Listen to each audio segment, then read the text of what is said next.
الله لا إله إلا الله لا إله إلا الله ما لنا رب سواه. بسم الله الرحمن الرحيم. الحمد لله رب العالمين، وصلى الله وسلم وبارك على سيدنا وحبيبنا محمد وعلى آله وصحبه أجمعين. السلام عليكم ورحمة الله وبركاته. يا ربي خدا لد أباريمو بنا وزوانا كانت داولي أكم باسم عظمت يا رحمن يا رحيم يا غفور يا كريم يا حي ويا قيوم ويا بديع السماوات والأرض. اللهم إنا نسألك بأن لك الحمد لا إله إلا أنت وحدك لا شريك لك، يا حنان ويا منان ويا بديع السماوات والأرض ويا ذا الجلال والإكرام. يا ربي خوا لو زمع ما خوش بي، يا ربي خوا لو زمع ما خوش بي، يا ربي خوايا هرتي گناح من کردووە خوايا چاپۆشیمان لێ بکەی، یا ربی خوايا عفومان بکەی، یا ربی خدای ئەگەر گوناحەکانیشمان زۆر بن گەورە بن بەڵام عفو لێ خۆشبوونی تو گەورەترە خوايا، یا ربی خوايا لێمان خۆش بی، خوايا دڵمان بە نووری خۆت منەوەر بکەی، خوايا پاچی کەیتەوە لە هەموو پیسیەک، یا ربی خوايا لە گوناحی داک و بابمان خۆش بی، خوايا لە خزم و کەس و کار و دۆست و ئەحباب و برایەکانمان خۆش بی، یا ربی خوا لەو جەمعەماندا هەر کەسێک غەمێک پەژارەیەک مشکلەیەکی هەیە خوایە لەسەری هەرگری، یا ربی خوایە لەسەری هەرگری، یا ربی خدایە فەرەحی بۆ مسلمانان بنێری، سەرکەوتن بۆ مسلمانان بنێری خوایە، یا ربی خدایە مسلمانان لە هەر شوێنێک لە ئەزیەت و ئازارن بە تایبەتی لە سووریا، یا ربی خدایە فەرەجیان بۆ بنێری، یا ربی خوایە نەجاتیان دەی لە بۆ خاتری ناوە بەرز و پیرۆزەکانت. ئامین ئامین. تەمان پێشەکی بێئەدەبیان من لە خزمەت مامۆستا عوسمانی قسەی بکەم چکە بەڕاستی ئەو مامۆستای منە، بەڵام پێخۆشبوونی وی لە بۆ ئەوەی کە ئەمن بە خزمەتان بگەم و لێرە قسەیەک بکەم بەڕاستی زیاتر دڵی خۆش کردم کەوا بێمە خزمەتان و دووسێ قسەی خۆش پێکەوە بکەین. و پاشانیش دوعای خێر لە بۆ عازی موئەیەدی دەکەم کە ئەو برابەڕێزەی کە سەرپەرشتی ئەو مزگەفتەی دەکا کە ئەویش دڵخۆشی خۆی دەربڕی کەوا بێم لە مزگەوتەکەی وی ئاوادە بنشین و شەوێک لەو شەوە بە قەدرانەی عمری خۆمان زندی بکەینەوە ئینشاءڵڵا لە تاعەت و عیبادەتدا. خۆشەویستانم، ئەوەی کە من بۆم ئامادە کردوون بە ناونیشانی چەند زانیاریی پێویست بۆ ناسینی مرۆڤ. گەورەترین مشکیلە ئەوەیە کە ئینسان خۆی نەناسی. گەورەترین مشکیلە ئەوەیە کە ئینسان قەدر و ڕێز و حرمەتی خۆی نەناسیتن. بەڕاستی ئەو کەسەی کە قەدر و ڕێز و حرمەتی خۆی نەناسی و نەزانی خۆی زۆر هەرزان فرۆش دەکا، یاخود تەسەڕف و کردداری وا دەکا زۆر لە پلە و پایەکەی دەینتە خواری. جا بۆیە دەبینی ئەگە تەمەشای قورئانی پیرۆز بکەین، تەمەشای فەرمودەکانی حەزرەتی محەممەد المستەفا بکەین صلی الله علیه وسلم،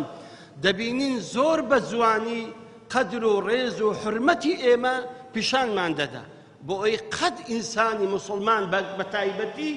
قەت خۆی هەرزان فرۆش نەکا. ئەبێ ئینسان بزانێ ئەو قەدر و ڕێز و حرمەتەی کە خوا لە بۆی داناوە چەندە، تاکو ئەو تەسەڕوفانەی کە دەیکا، ئەو قسانەی کە دەیکا، ئەو هەڵوێستانەی کە دەینوێنیتن، ئەو کارانەی کە دەیکا هەموو لەسەر مستەوای قەدر و قیمەتەکەی خۆی بیتن. جا بۆیە هەر ئینسانێکی مسلمان، هەر بابایەکی مسلمان، هەر خوشێکی مسلمان بەڕاستی ئەگەر قەدر و قیمەتی خۆی لێون بوو یان خۆی لێنەناس کرد لە قەدر و قیمەتەکەی خۆیدا، بەڕاستی تەسەڕوف و کردداری زۆر ناشرین لێ ئەنجام دەدرێت و کرددار و تەسەڕوفی زۆر غەڵەت ئەنجام دەداتن. بۆیە دەبینی خوای گەورە لە قورئانێدا کە باسی ئینسان دەکا مقابلی ئینسان بەهەشت باز دەکا. دەفەرموویتن ئەعوذ بالله من الشیطان الرجیم إن الله اشترى من المؤمنين أنفسهم وأموالهم بأن لهم الجنة. خوای گەورە ئەو ئینسانەی کڕیوە مقابل بەچی؟ بە بەهەشت. دەیکەواتە ئەی ئینسانی مسلمان، ئەی ئیماندار، تۆ قەدر و قیمەت و ڕێزەکەت مقابلی بەهەشتە. دەی بەغەیری بەهەشت ئەگەر خۆت بفرۆشی تۆ زەرەرمەندێکی وا کە کەس وەچی تو زەرەری نەکردووە. دەکەواتە ئینسان دەبێ ئەوەی بزانێ خوا کە هەنجین تۆی کڕیوە مقابل ئەوەی کە بەهەشتت پێ بدا. چ بەهەشتێک؟ عەرضها السەماوات والأرض بەس پانیەکەی بەقەدەر عارض و ئاسمانیە. بەڕاستی ئینسان دەبێت بزانێ کە قەدری مسلمان قەدری ئیماندار مقابلی بەهەشتە. جا بۆیە هەر کاتێک ئینسانی مسلمان ئەم مەفاهیمە قورئانیانەی یان ئەو مەفاهیمانی کە لە فەرمودەی پێغەمبەردا هەیە عەلەیهی سەڵات وەسەلام لە فکری کرد بەڕاستی زەرەرمەند دەبێتن. کابرایەکی یابانی ناوی یۆکیە دەڵێ زۆرم حەز دەکرد بگەڕێم بە دنیادا بە دوو ئەڵماس. گوتی لەگەر مەجموعەیەک عولەمای ئەوروپی کە دەچوونە دەوڵەتێکی ئەفریقی بچن لەوێ دەر ئەڵماس ببیننەوە کە ئەو عالیمانە ئیدیۆلۆژیای بوون، گوتی منیش لەگەڵیان چووم. چوینە ئەو وڵاتانی ئەفریقی خاستەن کۆنغۆی دیموقراتی کە لەوێ دەر ئەڵماس و زێڕی زۆرە ئەگەرچی میلەتەکە 180 برسی و فەقیرە. گوتی لەوێن دەر زۆر گەڕاین بەڵام ئەڵماسمان نەدۆزیەوە. پاش ئەوەی کەماندی بووین و هیچ شتێکمان بەدەست نەکرد، گوتی ناچار بگەڕێینەوە. عەزم و جەزممان کرد کە بینەوە عاسیمەی لە عاسیمە سوالی تیارێ بوون بگەڕێنەوە ئەوروپا. تی ئەمن خۆم حازر کرد بوو دوو لە فەشم لە خۆم دروست کرد بوو لە ناو بەرکم کە لە خۆم لە ڕێیە بخۆم. گوتی منداڵێکی بچووک ئەوە هات گوتی مامە شتێکم بدێ بەو لوغەتەی خۆیان تەمان خەڵکی کۆنغۆ بە فەڕەنسی قسەی دەکەن. گوتی ئەمنیش گوتم پێم نییە کوڕم هیچم پێ نییە. گوتی هەر شتێکی یەک پارە نانێک بی بمدێ. تەمیش وام کرد کوڕ خۆ نانەکە دوو لەفەم پێیە بەڵام ئەو لەفە لۆبی دەمێ ئەوە ئی منە ئی خۆمە بۆ ڕێ بۆم حازر کردووە. گوتی نەمدا گوتم بڕۆ عێقەم بەردەوتی مامە شتێکم هەیە دەدەمێ ئەگەر ئەتو پارچە نانەکەم بێیە.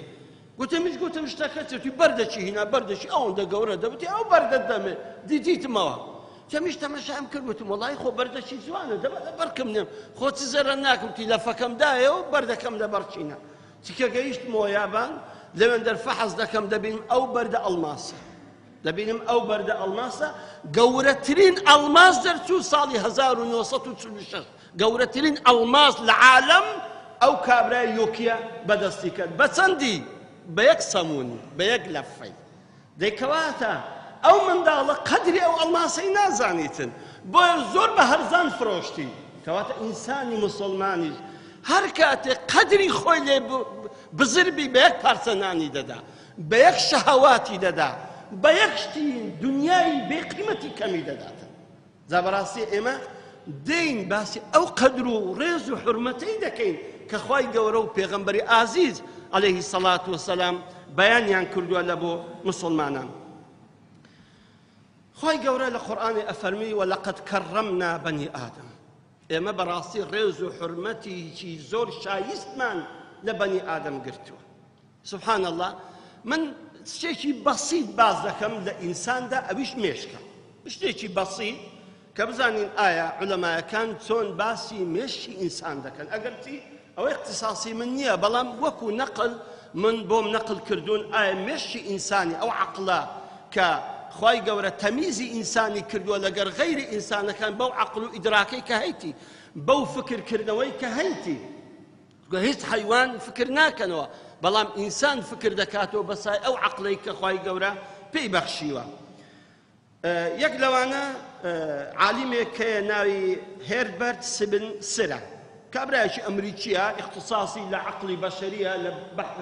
باحثە لە عەقڵی بەشەری دەفەرموویتن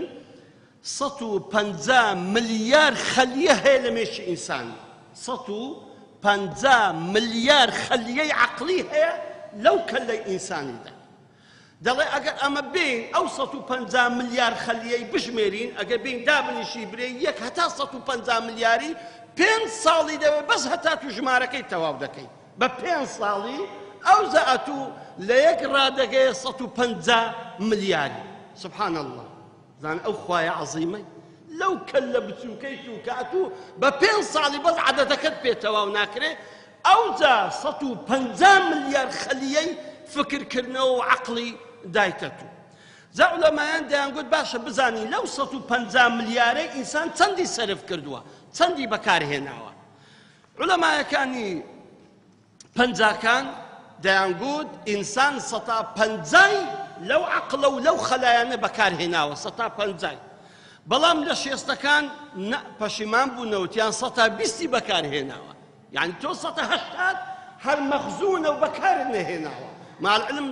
هەموو عەقڵە جەبابیرەکان و عەقڵە ئیبداعیەکانیش حسێب بکە ئەوان حسێب بکە نەک عەقڵی عەوامەکەی ئەوەی کە عەقڵی زۆر بەکارهێناوە ئینجا گەیشتیتە 120 لە هەفتاکان گوتیان نەخێر ناوەڵڵا 110 بەکار هاتووە لە 150 ملیاری ئەتوو 110 بەکارهێناوە لە هەشتاکان گوتیان نەخێر ناوە لە 105 بەکارهێناوە هەتاکو ئێستا ئینسان لە نۆهاتەکان گوتیان نەخێر ئەو نەزەریانە هیچی تەواو نین ئەسڵەن 101 بەکارهێناوە 101 بەکارهێناوە ئەو ئینسانە بەڵام لە ئێستا لە 2000ەکان دەرێن نەخێر بەڵکو ئینسان 0.1 بەکارهێناوە ئەو هەمووەکەی کە ئەسڵەن بەکار نەهاتەوە عەقڵە یا سبحان الله ئەو چ عەزیمێکە ئەو قودرە هائیلەی لەناو ئەو دەماغ و عەقڵ و کەللەی سەری ئێمەداناوە بەڵام ئێمە ئیستیفادەمان لێ نەکرد ئەو عەقڵە 150 ملیار خەلیە ئەو جا چەندی 0.1 یعنی جزئێکی زۆر بەسیط لەو مێشکەی بەکار هاتووە جا سبحان الله تەماشای هەموو قورئان کەن هەموو فەرمودەکان کەن هەمووی چەکوچە و هەمووی بۆکسە لە عەقڵی ئینسان دەدا کە بە ئیش بێخە هەر کاتێک ئینسان عەقڵی ئیشی کرد ئەو کات دەکەوتە بەختەوەری ئەو کات دەگاتە سەعادەت ئەو کات دەگاتە قیمەی پێشکەوتن و ڕەفاهیەتی لێ ژیاندا حتى سبحان الله طبعا سرعتي تيشك لا يك ثانية 186,000 ميل دروا 186,000 ميل ليكسر كي دروا ضلين قوتي عقلي لا تشتي سريع ترى يعني سبحان الله ده بخوا تشتي شي دانا بلنا او عقله او دماغ ده بوي انسان بي بختور ببيتن لەبەر ئەو هەموو گەورەیە کە خوای گەورە دایتە ئینسانی ئەوە جزئێکە ممکنەکە بچینە سەردەستی و سەر لاقی و سەر جەرگ و سیپەلاک و پێدابین هەر واقمان وەربمنێ بەڵام من نایڵێم ئەوەندەی دەڵێم لەبەر ئەو هەموو تەکریم و ڕێز و حورمەتەی کە خوای گەورە دایتە ئینسانی ئەوە بۆ ئەمری کرد کەوا دەبی هەموو مەلائیکەتەکان بۆ ئادەم سوزدە ببن لەبەر ئەو ڕێزەیە لەبەر ئەو تەکریمەیە لەبەر ئەو قەدرەیە ئەی ئینسان ئەی برای مسلمان ئەی خوشی عەزیز دەبێت تۆ بزانی تۆگنەوەی کەسێکی کە بە ملیارەها مەلائیکەت سوزدەی بۆ بردووە بە ملیارەها مەلائیکەت خوا سوزدەیان بۆ ئەو ئینسانە بردو تەمان ئەم سوزدە پێدەن سوزدەی تەکریم ئەم سوزدەیە بۆ ئادەم نەبردراوە بەڵکو ئەمری خوای گەورە بووە زانە فەرقیە ئەوان سوزدەیان بۆ ئادەمی نەبردووە عەبدەک وەکو بیپەرستن نەخێر ئەوە ئەمری خوای گەورە بۆ خۆش بە کەیفی خۆیتی ئەمر بە هەر شتێک دەکات و دەبی تەنفیزی بکەیت خوای گەورە بە ئێمە دەڵێ ڕوو لە قیبلەی کەن سوزدەی ببەن بەلای قیبلەدا ئێمە سوزدە بۆ خودی قیبلە نابن سوزدە بۆ خوا ئەبەن بەڵام تەوەجوهەکەمان قیبلەکەمان کەعبەیە دەیکەواتە ئەو مەلائیکەتانە بە ملیارەها مەلائیکەت هەر هەمووی ڕویان لە ئادەم کردو بە ئەمری خوا سوزدەیان برد دە لەو قیمەتە گەورەتر هەیە عەزیزم لەو پلە و پایە گەورەتر هەیە کە خوای گەورە دایتێ ئێمەی مسلمان جا بۆیە ئەگەر تەمەشای ئاەتەکانی قورئانی بکەین خوای گەورە لە ئاەتی 30 هەتا 35 باسی ئەو قسە دەکاتن کە دەفەرموویتن أعوذ بالله من الشيطان الرجيم وإذ قال ربك للملائكة إني جاعل في الأرض خليفة لو كاتي خوای گەورە هەموو مەلائیکەتەکانی خڕ کردەوە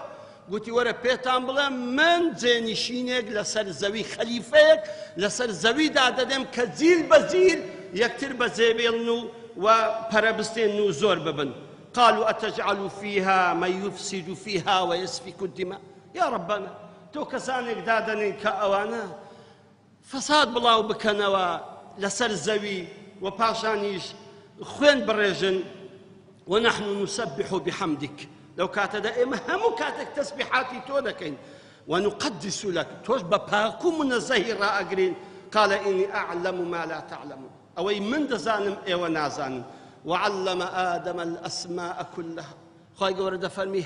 ناوي هرها مشتكان من فير آدمي كر ثم عرضهم على الملائكة باشن بانجي ملائكة كاني كر قلتي ورن ناوي أوشتانم بيبلم أقر إيوة دلين چۆن کەسانێک دروست دەکەی ببنە جێنشین لەسەر زەوی فقال أنبئوني بأسماء هؤلاء إن كنتم صادقين خوا پێی فەرموودە ناوی ئەو شتانە پێ بڵێن ئەوانە چیان پێ دەڵێن قالوا سبحانك لا علم لنا إلا ما علمتنا يا ربنا ئێمە هیچ نازانین إلا ئەگەر بۆ خۆ شتێکمان فێر نەکەی ئەوجا خوای گەورە پێی فەرموو إنك أنت العليم الحكيم خوای فەرمووی قال يا آدم أنبئهم بأسمائهم بزانە ئەو مرتبەتە عەزیمەی خۆشەویستان ئەلێرە ئادەم بوو بە مامۆستای هەموو مەلائیکەتەکان ئێستا عەدەدی مەلائیکەتەکانشتان پێ دەڵێم ئادەم بوو بە مامۆستای هەموو مەلائیکەتەکان ئەو هەموو مەلائیکەتە لە بن دەستی ئادەمی دانیشتون ئادەم فێریان دەکە ئەو پێی دەڵێن دینگە ئەو پێی دەڵێن پانکە ئەو پێی دەڵێن مسحەف ئەو پێی دەڵێن پەنجەرە ئەو پێی دەڵێن سەقف ناوی هەموو ئەو شتانەی کە خودای گەورە فێری کردبوو ئادەم فێرە مەلائیکەتەکانی کرد قال يا آدم أنبئهم بأسمائهم فلما أنبأهم بأسمائهم باشوي كناوي هموشتكاني بيغوتن آدم قال ألم أقل لكم إني أعلم غيب السماوات والأرض أي بيمنا قوتن من هر من پنهاني زوي آسمان كانوا زوي أزانم وأعلم ما تبدون وما كنتم تكتمون من أزانم كا ستان قتوة وتشتان شاردوتوا وإذ قلنا للملائكة اسجدوا لآدم أدرا تكريمي دوام دس بيدكا كأويا خواهي قورا أمري بهمو ملائكة كان كرد كسوزدي تكريم بأمري خواهي قورا بو آدم ببن فسجدوا إلا إبليس هر همو سوزدي أمبر تنها إبليس نبيتن تنها الشيطان نبيتن أبا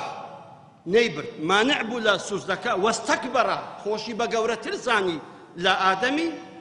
وكان من الكافرين بوها الويستيوي يكسر خواهي قورا موري كفري ولعنتي ليداو آدمي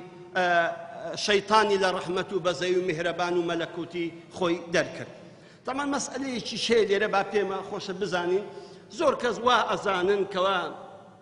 شيطان لملائكتان نخير شيطان للزنا شيطان للزنا بنص آيات كخواهي قورا بخوي لسورة كهف باز كاد فرمي فسجدوا إلا إبليس كان من الجن كان من الجن هذا صريحي خواهي قورا فرمي هميان سوزديان برد إلا إبليس نبي وكان من الجن لا الجن كامل لا تشكد الشيطان دلي خلقتني من طين وخلقته من نار أما لخول دروس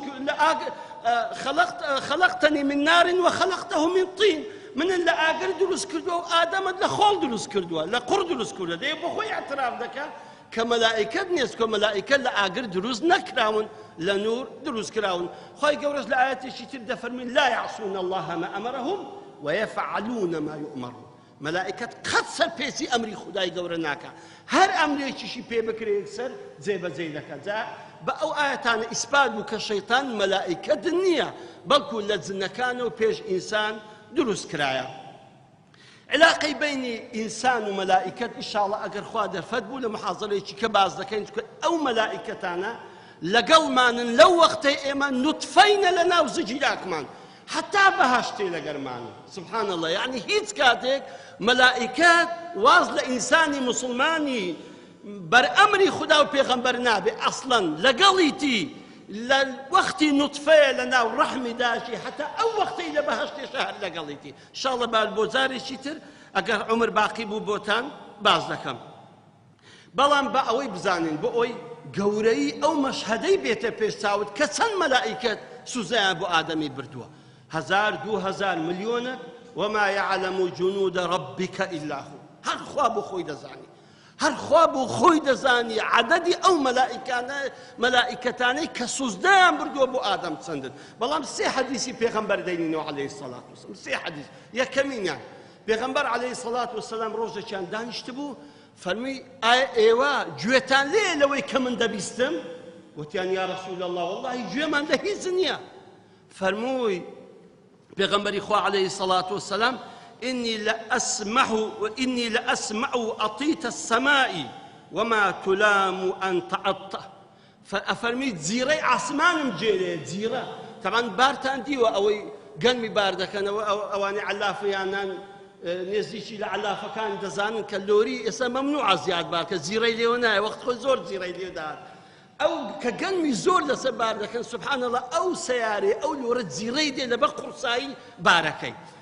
جا دەفەرمی ئاسمان گوێم لێ جیڕەی ئاسمانە لۆمەش ناکرێت لەبەر ئەوەی کە جیڕەی دێ و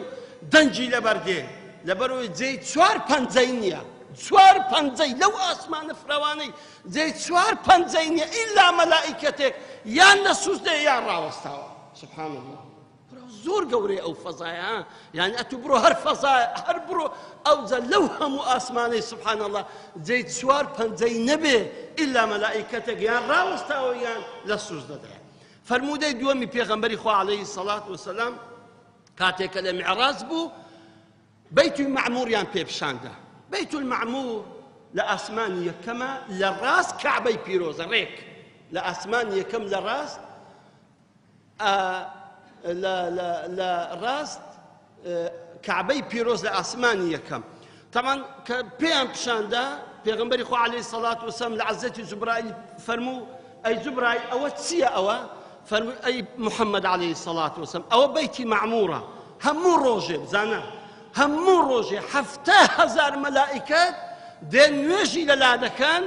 دەڕۆنەوە جارێکی کەس بە بەریان ناکەوێ هەتا ڕۆژی قیامەتێ هەموو ڕۆژێ 7,000 مەلائیکەت بێن لەکن ئەو بەیتی مەعموورە نوێژ بکەن تاعەتی خوا بکەن دەڕۆنەوە جارێکی کە بە بەریان ناکەوی دەبێ عەدەدی ئەو مەلائیکەتانە چەند یا رب العالمین حتى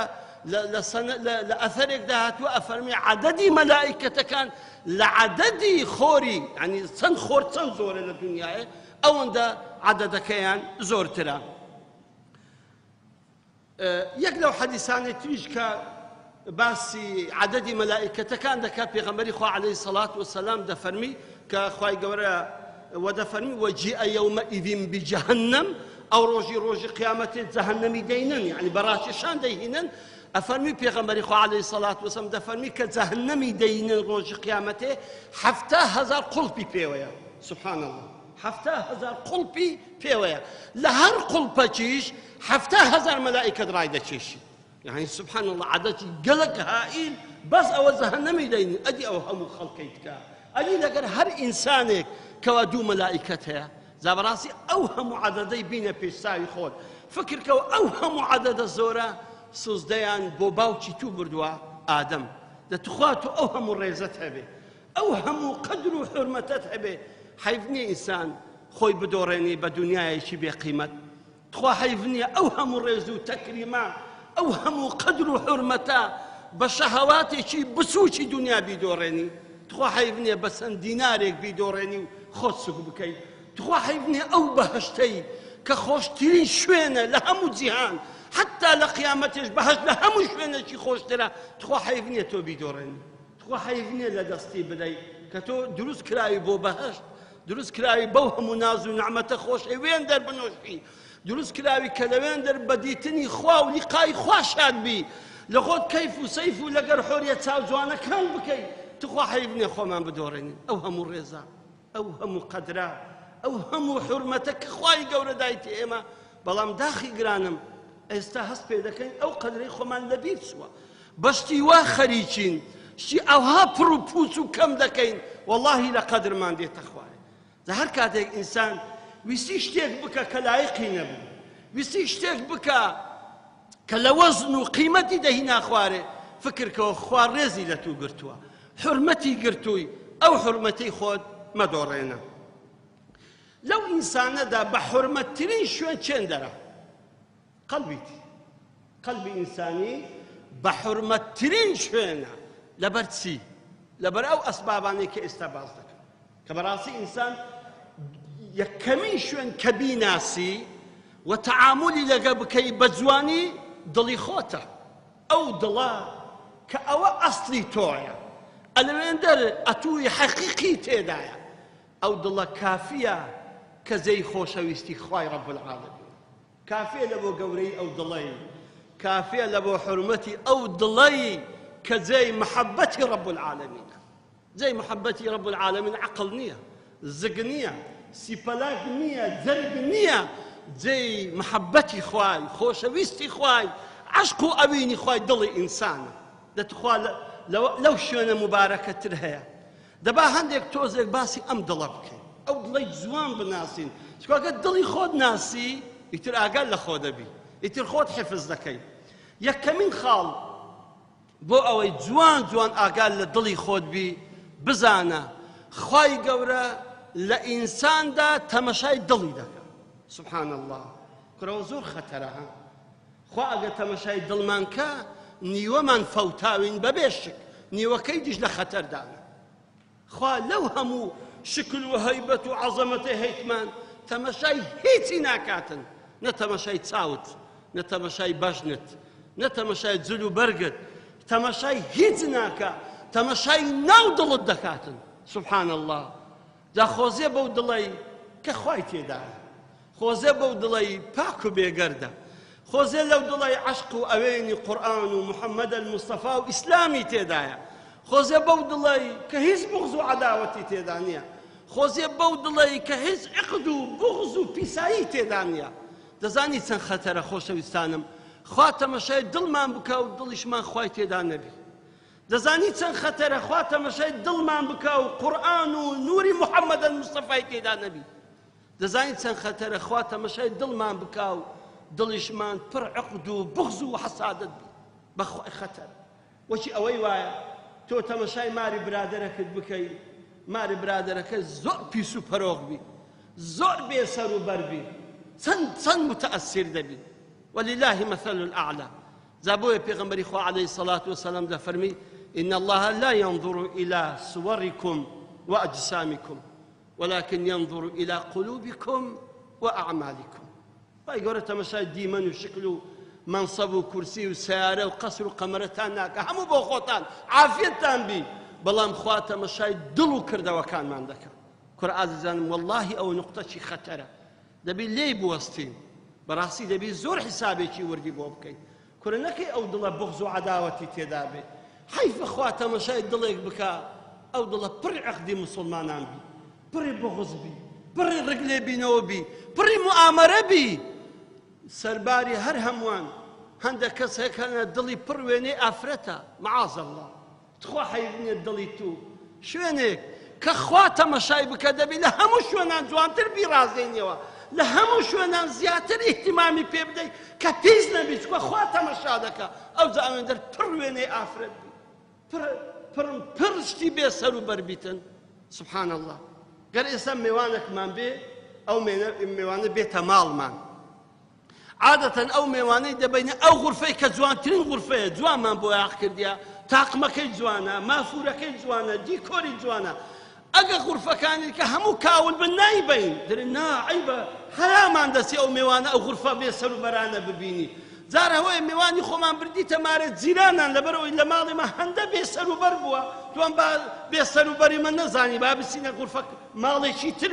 لەوەی پێ پیشان بدەین. جا تخوا خوای عەزیم، خوای میهرەبان، خوای رب العالمین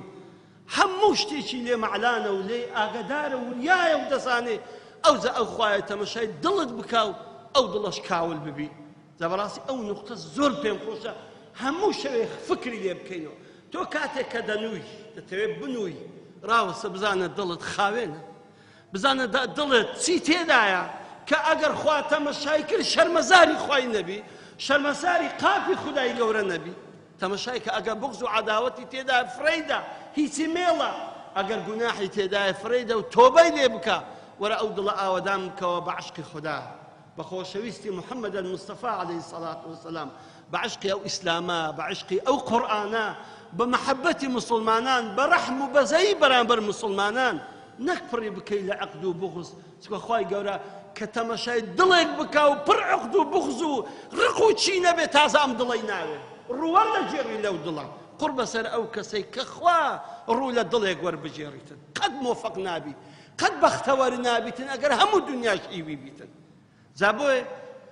ئێمە لە دنیایەدا بۆ ئەوەی عەیب و عاری خۆمان بشارینەوە لیباس لەبەر دەکەین، پۆشاک، جلو و بەرگ. بزانە هەموو موتی کردیا بۆنم لە خۆدایە، ڕێک جەمەدانی نوێ چییە، دەرم با عەیب و عارم دیار نەبیتن. ئەوە لیباسەشی مادی زاهیریە. ئەی لیباسی قەلبم چییە؟ چ پۆشاکێکی لەبەرکەم بۆی جوان بێ بەرامبەر ئەو خوایە، چ پۆشاکێکی لەبەر بکەم بۆی ئەو خوایە خۆشمی بوێ، چ پۆشاکێک لەبەر بکەم بۆی ئەو خوایە بە چاوی ڕەحمەت تەمەشام بکە و لطف و نوری خۆی بڕژێنتە ناو دڵم. لیباسی تەقوا، وەذالکە خەیر. ئەوە تەخوای گەورە بۆ خۆی لە قورئانێدا فەرمی یا بەنی ئادەم قد أنزلنا عليكم لباسا يواري سوآتكم والريشا ولباس التقوى ذلك خير خۆی گەورە باسی دوو لیباس دەکا کە بۆ ئینسانی بەکاردێ لیباسێکیان کە ئەمە لەبەری دەکەین ئەو پۆشاکە کە بەڕاستی ئینسان ئەگەر ئەو پۆشاکەی لەبەر نەبێ زۆر کائینێکی ناشرنە هەر ناتوانی یەک بزبز و لێیتەوە لە شوێنی خۆت ئەگەر لیباست لەبەر نەبێ ئەوەندە ناشرن و منبوز و مەکروهی بەڵام کاتێک کە پۆشاک لەبەر دەکەی جوان دەبی چەندە پۆشاکە کە جوان بی تۆ جوانتر دەبی چەندە پۆشاکەکە وتی کرابی جوانتر دەبی چەندە پۆشاکەکە نوێبی جوانتر دەبی چەندە پۆشاکەکە بە قەدر و قیمەت بی جوانتر دەبی دا ئەی پۆشاکی دڵ وەلیباس و تەقوا بەڕاستی دەبێ ئێمە لەخوا ترسی لەبەر بکەین لە ناو دڵەکانماندا دەبی پۆشاکی لەخوا ترسی محبة الله الخوف من الله والاشتياق إلى الله والإنابة إلى الله ئێمە بیکەینە پۆشاک بۆ دڵەکانمان الله أكبر کاتی خوا تەماشای دڵێک ئەکا ئەو دڵ ئەکورێ بۆ ئیسلام ئەکورێ بۆ ئیسلام دەزانی خوا ئەو دڵی چەند خۆش ئەوێ دڵێک بکورێ بۆ ئیسلام بکورێ غەمی مسلمانانی لەبەر بێ خوایە دەبی کەنجێ مسلمانانی سووریا ئازاد بن دەبی کەنجێ مسلمانانی فلان شوێن ئازاد بن خوایە کەنجین ئەو بەڵاو موسیبەتەی لەسەر سۆماڵە هەر دەستی خوایە شەو هەر دەستی دوعا دەکە دەگریە بۆ مسلمانان دەزانی چەند دڵێکی عەزیمە دەزانی چ دڵێکە کە خوای گەورە خۆشی دەوێت دڵێک بکورێ بۆ قورئان بکورێ بۆ قورئان بکورێ ئەوها بڵغ بدا بۆ قورئان برێ یا ئیلاهی کەنجین ئەو قورئانە ئەبێتە حاکم لەسەر زەوی کەنجین خەڵک سەعادەت و بەختەوەری ئەیگرێ بەو قورئانە خوای کەنجین خەڵک بەختەوەر دەبن و تام و لەزەتی ئەو قورئانە دەبینن یا ئیلاهی دەبی چەند تۆ یارمەتیم بدەی کە بۆی ئەو خزمەتی ئەم قورئانە بکەم دەزانی ئەم دڵە چەند شیرنە لە لای خوا دڵێک بکوڵێ لە ترسی خوا لە ترس و هەیبەتی عەزەمەتی خوا بکوڵێ ئەو کوڵانەی بکاتە فرمێسک و لە چاوەکانی بێتە خوارێ ئەزانی ئەمە چ دڵێکە لەکن خوای گەورە جاوە با محاولە بکەین دڵمان ئەم دڵە بێ کاتێک کە خوا تەمەشای دەکا پێی خۆش بێ کە خوا تەمەشای دەکا عەفو و مەغفیرەت و مهرەبانی خۆی بەسەر ئەم دڵە بدابڕژێنی کە خوا تەمەشای دەکا خوای گەورە ئەم دڵە گەورە بکا لە دینا و لە قیامەت خاڵی دووەم کە پێویستە لە دڵەکانمان بیناسین چاکسازی ئەندامەکانمان پەیوەستە بە چاکسازی دڵمان چەندە دڵت چاکساز و ڕێک و پێک بێ و ساڵح بێ ئەوەندە ئەندامەکانی تۆ ساڵحە لەبەر چی لەبەرەوەی دڵی ئینسانی عاسیمەی مەملەکەتی ئینسانە هەر کاتێک ئەم عاسیمەیە ئاوەدان بوو بە خواناسی بە محەبەت الله بە خەوف من الله بە عیشقی ئیسلام بە عیشقی محەممەد المستەفا عەلەیهی السەڵات وەسەلام بە عیشقی قورئان سبحان الله هەموو ئەندامەکان تابعی ئەم دڵە دەبن هەموو ئەندامەکان تابعی ئەم دڵە دەبن بەڵام خوا نەخواسە ئەگەر دڵت وێران بوو بەخوای هەموو ئەندامەکانت وێرانە هەموو ئەندامەکانت وێرانە جاکەواتە زوبانت چاوت گوێت دەستت لاقت هەموو ئەعزایەکانت مرتەبیتە بە دڵت چەندە تۆ دڵت ساڵح بێ چەندە دڵت پاک بێ چەندە دڵت ڕێک بێ ئەوەندە ئەندامەکانی ڕێکە ئەوەتە پێغەمبەرمە محەممەد المستەفا تاجی سەر و نوری چاومان صلى الله عليه وسلم أفرمي ألا في الجسد مضغة إذا صلحت صلح الجسد كله وإذا فسدت فسد الجسد كله ألا وهي القلب دفرمي لنا ولا شيء إنسان دا بارسة قوشتك مضغة بارسة قوشتك أم بارسة قوشت صالح بو همو عندها مكان صالح دبي بلام خوانا خواسة أم بارسة قوشت صالح نبو همو عندها مكان صالح نابت ديكواتا ئەمە چەندە ئیهتیمام بە ڕیش و سمێر و جوانی شکڵمان دەدەین بەس دۆی ساڵح بین جوان بین ڕێک بینە پێش چاوی خەڵک پێم نەڵێ مامۆستا سمێری لەوە تاشیە ڕدێنە لەوە ناشیری بەردایتەوە مامۆستا ئەو پۆشاکە ناڕێکە چیە لەبەرت نا با پێم نەرن دەبەر نێنۆشی نیو سعات پێشەوەی پێمە ئێرە خۆم قیتی خۆز کردیە دەباشە چەند دەقەش خەریک بوومە ئەم دڵم ساڵح کەم چەند دەقەش خەریک بوومە ئەم دڵم جوان کەم چەندە خەش خەریک بوومە ئەم دڵەش ڕێک و پێک بکەم بۆ ئەوەی ئاساری ئەم دڵە لەسەر هەموو ئەندامەکانم ببیتن. جا بڕوا بکەن ئەگەر دڵێک ترسی خوای تێدا بێ، محەبەتی خوای تێدا بێ و عشق و ئەوێنی محەممەد المستەفای تێدا بێ عەلەیهی سەڵات وەسەلام، محەبەتی مسلمانانی تێدا بێ، ڕەحم و بەزەیی بەرامبەر مسلمانانی تێدا بێ، وەڵڵی هەموو ئەندامەکانی وەکو دڵەکەی وایە. قسەی پاک، قسەی خاوێن، قسەکانی محەبەت، دەستی بە ڕەحم و بەزەی هەموو ئەندامەکانی دڵەکە چۆنە ئەوانی جوا دەبێ. بەڵام خوا نەخواستە دڵک پڕ بێت لە بغز و عەداوەت و چینە، دوور بێت لە خوا و لە محەبەتی خوا و لە ترسی خوا، بڕوا بکە ئەندامەکانیشی سەرگەردانتر و مالکاورتر و قڕ بەسەرتر دەبن. بۆیە لە حەدیثێکی قودسیدا هاتووە کە خوا جەل وعەلا دەفەرموویتن کە پێغەمبەر عەلەیهی سەڵات وەسەلام بۆمان دەجێڕتەوە، ئەفەرمی خوای رب العزة يا عبادي لو أن أولكم وآخركم وإنسكم وجنكم كانوا على أتقى قلب رجل واحد منكم ما زاد في ملكي شيئا. يا عبادي لو أن أولكم وآخركم وإنسكم وجنكم كانوا على أفجر قلب رجل واحد ما نقص ذلك من ملكي شيئا. سبحان الله. خواهي قورد فرمي أي بندكاني من أجر أولتان حتى آخرتان همو إنسو همو جنكانتان همو تان وكو يقلب وابن كقلب محمد المصطفى عليه الصلاة والسلام كهيس قلبي لوي باكترو بيقرترنيا أفرمي لملشي من زياد نابي. وأجر أولتان وآخرتان إنستان وجنكانتان هرهمو لخرابترين قلبو كقلب الشيطانيا هيسي لملشي خواهي قورد كم ناكات لێکەواتە ئەسڵی ئینسانی چێندەرە قەلبیتی. چەندە تۆ ئیحتیمام بەو قەلبە بدەی ئەوەندە تۆ جوان و ڕێک و پێک دەبی. زان ئینشاڵڵا ئەوەی تر بۆ هەفتەی داهاتوو بۆتان تەواو دەکەم. وصلی الله على محمد وعلى آل محمد.